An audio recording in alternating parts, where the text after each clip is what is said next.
Aujourd'hui, une inquiétude grandit en France et en Europe.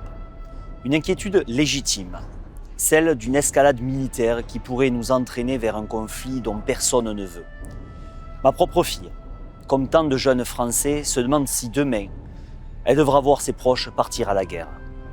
Face à cela, Emmanuel Macron souffle sur les braises en évoquant des interventions militaires directes, tandis que la Commission européenne, sous l'impulsion belliciste de Mme von der Leyen, cherche à imposer une défense européenne qui n'a qu'un objectif, nous soumettre aux ordres de Bruxelles et du Pentagone.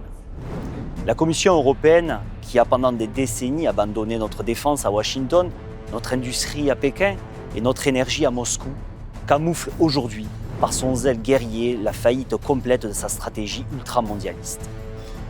Mais envoyer nos soldats mourir sous une bannière qui n'est pas la nôtre, hors de question. L'Europe de la défense n'est qu'un piège contre notre souveraineté.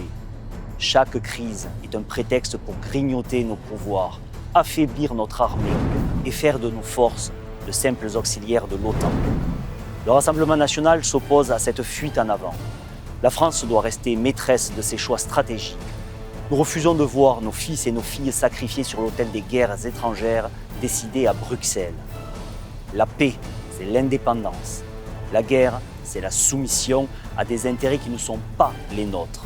Nous disons non à cette dérive et nous défendrons une France souveraine, forte, diplomate et maîtresse de son destin.